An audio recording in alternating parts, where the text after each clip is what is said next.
സത്യാരാധനയ്ക്കെതിരെയുള്ള സാത്താന്യ തന്ത്രങ്ങളെക്കുറിച്ചാണ് നാം ചിന്തിച്ചുകൊണ്ടിരിക്കുന്നത്. ഫറവോൻ ദൈവജനം പൂർണ്ണമായി വേർപെടാതിരിപ്പാൻ ദൈവജനമായ ഇസ്രായേലിനെ നിരന്തരം പ്രലോഭിപ്പിച്ചുകൊണ്ടിരുന്നു. ദൈവത്തിനു വേണ്ടി സമ്പൂർണ്ണമായി സമർപ്പിക്കപ്പെടേണ്ട ദൈവജനം മിസ്രൈമിലേക്ക് പിന്നത്തേതിൽ മടങ്ങി വരണം എന്നുള്ള ചിന്തയിൽ ഫറവോൻ പലവിധ തന്ത്രങ്ങൾ ഇസ്രായേലിനെതിരെ പ്രയോഗിക്കുന്നു. പുറപ്പാട് പുസ്തകം 8-ാം അധ്യായം 25-ാം വാക്യം മുതൽ 12-ാം അധ്യായം 32-ാം വാക്യം വരെ ഫറവോന്റെ 5 വിധ തന്ത്രങ്ങൾ നാം കാണുന്നു. ദേശത്ത് വെച്ച് തന്നെ യാഗം കഴിക്കുക. മോശ പറഞ്ഞു അത് കഴിയത്തില്ല. ഉടൻ അടുത്ത പ്രതിവിധി ഫറവോൻ വെച്ചു. അതെന്താണ്? പോകാം, എന്നാൽ വളരെ ദൂരം പോകരുത്. അതിദൂരം പോകുവാൻ നിങ്ങൾക്ക് അനുവാദമില്ല. മോശ പറഞ്ഞു ആ എഗ്രിമെന്റും അംഗീകരിച്ചു നൽകുവാൻ കഴിയുകയില്ല. മൂന്നാമത്തേതാണ് നാം ഇന്ന് ചിന്തിക്കുന്ന വിഷയം. നിങ്ങൾ പുരുഷന്മാരായവർ മാത്രം പോകുക. നിങ്ങളിൽ പുരുഷന്മാർ മാത്രം പോകട്ടെ, സ്ത്രീകളും കുട്ടികളും ഇവിടെ തന്നെ നിൽക്കട്ടെ. അതിലും ഒരു ഒത്തുതീർപ്പിന് മോശ തയ്യാറായില്ല. ഫറവോന്റെ ന്യായങ്ങൾ അത് യഥാർത്ഥത്തിൽ പൈശാചിക തന്ത്രങ്ങളാണ്. പ്രിയമുള്ളവരെ, പിശാചിന്റെ തന്ത്രങ്ങൾ നിങ്ങൾ അറിയാത്തവരല്ലല്ലോ. സാത്താൻ നമ്മെ തോൽപ്പിക്കരുത്, അവന്റെ തന്ത്രങ്ങളെ നിങ്ങൾ അറിയാത്തവരല്ലല്ലോ എന്ന് അപ്പോസ്തലനായ പൗലോസ് വീണ്ടും വീണ്ടും ആവർത്തിക്കുന്നു. ഈ ഒരു തിരിച്ചറിവ് നമുക്കുണ്ടെങ്കിൽ മാത്രമേ ആരാധന എന്ന വിഷയത്തിൽ അല്ലെങ്കിൽ ആത്മീയ അനുഭവങ്ങളിൽ ശക്തന്മാരായി നമുക്ക് മുൻപോട്ട് പോകാൻ കഴിയുള്ളൂ. നാം മതഭക്തരും പാപത്തിൽ നിന്ന് വേർപെടാത്തവരും ആയിരിക്കണമെന്ന് സാത്താൻ ആഗ്രഹിക്കുന്നു. നാം പാപവുമായി ബന്ധത്തിൽ നിരന്തര സമ്പർക്കത്തിലായിരിക്കണമെന്ന് പിശാച് നമ്മെക്കുറിച്ച് ആഗ്രഹിക്കുന്നു. അതുകൊണ്ടാണ് ദേശത്ത് വെച്ച് തന്നെ യാഗം കഴിക്കാനുള്ള ഒരു ഡിമാൻഡ് ഫറവോൻ വെച്ചത്. പക്ഷെ മോശയെ സംബന്ധിച്ച് ഈ ഒരു തന്ത്രങ്ങളിലും മോശ കീഴ്പ്പെട്ടില്ല. ഒരു കോംപ്രമൈസിന് മോശ തയ്യാറായില്ല. നാം പുറപ്പാട് പുസ്തകത്തിൽ വായിക്കുന്നു, മോശ പിടിച്ചത് ഒരു കുളമ്പ് പോലും ശേഷിക്കാതെ മിസ്രൈമിൽ നിന്ന് ഞങ്ങൾ വേർപെടും. അവിടെയാണ് പ്രിയമുള്ളവരെ സർവശക്തനായ ദൈവം അവർക്ക് ജയം നൽകിയത്. എന്താണ് നിങ്ങളുടെ തീരുമാനം? ലോകത്തോടുള്ള എന്താണ് നിങ്ങളുടെ കാഴ്ചപ്പാട്? ഫറവോന്റെ വായിലും എനിക്ക് വേണ്ടി പ്രാർത്ഥിക്കണം, ഞാനും ആരാധന ഇഷ്ടപ്പെടുന്നു, നമുക്ക് ഒരുമിച്ച് ഇവിടെ കഴിയാം എന്നുള്ള വളരെ അനുകൂലമായ ധാരാളം സമീപനങ്ങൾ ഭരണാധികാരിയിൽ നിന്നുണ്ടായി. യാതൊരു പീഡയോ എതിർപ്പുകളോ ഉപദ്രവങ്ങളോ ഒന്നും ഉണ്ടാകില്ല. ഫറവോന്റെ അനുമതിയോടുകൂടിയുള്ള ആരാധന. പക്ഷേ മോശ അത് അനുവദിച്ചു കൊടുക്കുവാൻ തയ്യാറായില്ല. എന്താണ് പ്രിയമുള്ളവരെ നമ്മുടെ പ്രതികരണം?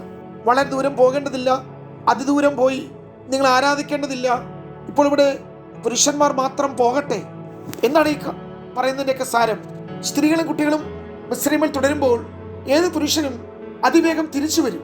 കാരണം അവരുടെ ചിന്തയും താല്പര്യങ്ങളും ഇഷ്ടങ്ങളും സ്നേഹവും ഒക്കെ വീണ്ടും അവരുടെ കുടുംബവുമായി ബന്ധപ്പെട്ട് ഇനി മിസ്രൈമിൽ ഉള്ള സ്ഥിതിക്ക് അവർക്ക് മടങ്ങി വന്നേ കഴിയും.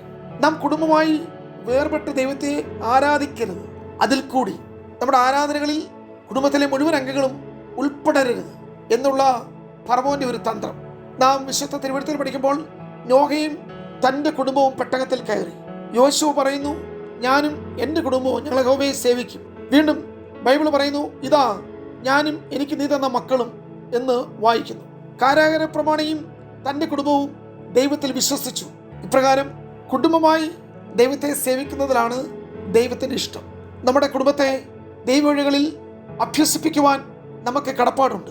നാം പണിയുന്ന കുടുംബയാഗപീഠം, അവിടെ ഒരു കുടുംബത്തിൽ എല്ലാ അംഗങ്ങളും ഒന്നിച്ചു ചേർന്നുകൊണ്ടുള്ള ആരാധനയും പ്രാർത്ഥനയും സ്തുതി സ്തോത്ര അർപ്പണങ്ങളും മധ്യസ്ഥതയും ദൈവസ്ഥല അപേക്ഷയും അതൊരു യാഗമാണ്. അതാണ് പ്രിയമുള്ളവരെ സമ്പൂർണ്ണമായ ഒരു ദൈവഹിതം.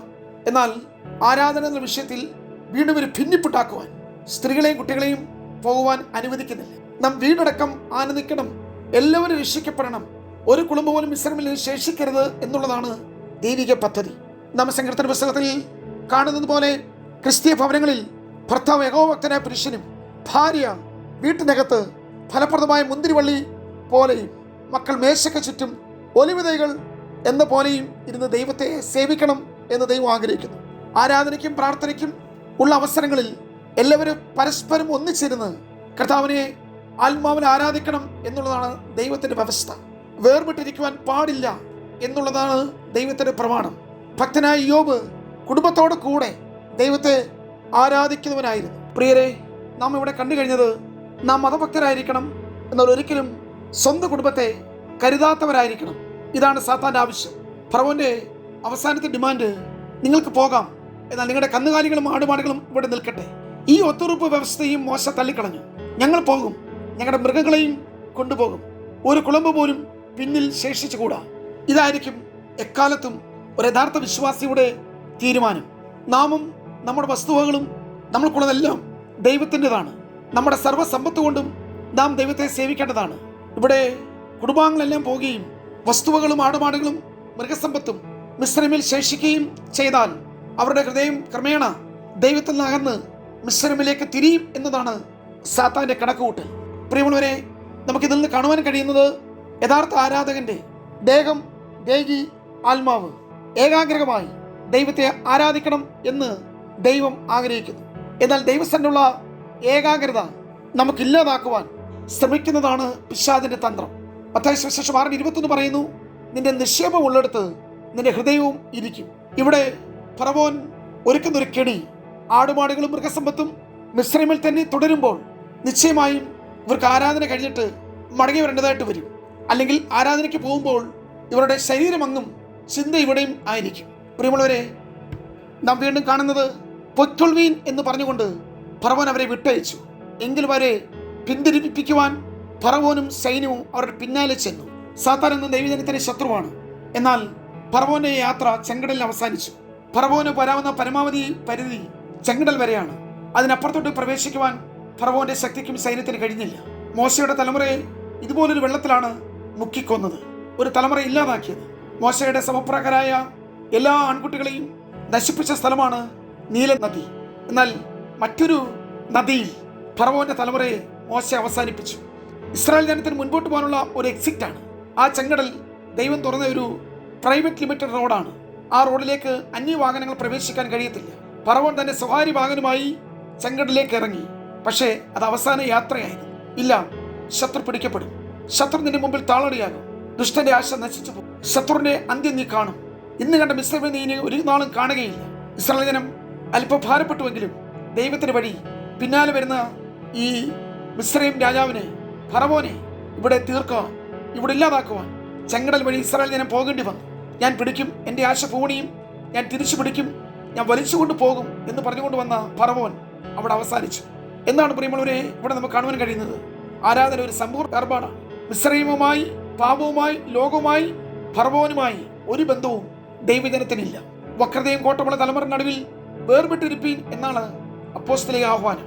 ഇവിടെയാണ് പ്രിയമുള്ളവരെ ജീവനുള്ള ദൈവത്തെ സേവിക്കുന്നതിന്റെ മാഹാത്മ്യം വെളിപ്പെട്ടു വരുന്നത്. മോശ അവസാനത്തെ കുളമ്പ് വരെയും പിടിച്ചു. ഒരു കുളമ്പ് പോലും മിസ്രൈമിൽ ഇനി അവശേഷിക്കുകയില്ല എന്നുള്ള തീരുമാനം ഒരു സമ്പൂർണ്ണ പുറപ്പാടിന് കാരണമായി തീർന്നു. ഫറവോന്റെ പഞ്ചതന്ത്രങ്ങളെ സഭ തിരിച്ചറിയുവാൻ, അതിനെതിരെ നിലകൊള്ളുവാൻ പരിശുദ്ധാത്മാവ് നമ്മെയും ശക്തീകരിക്കട്ടെ. God bless you.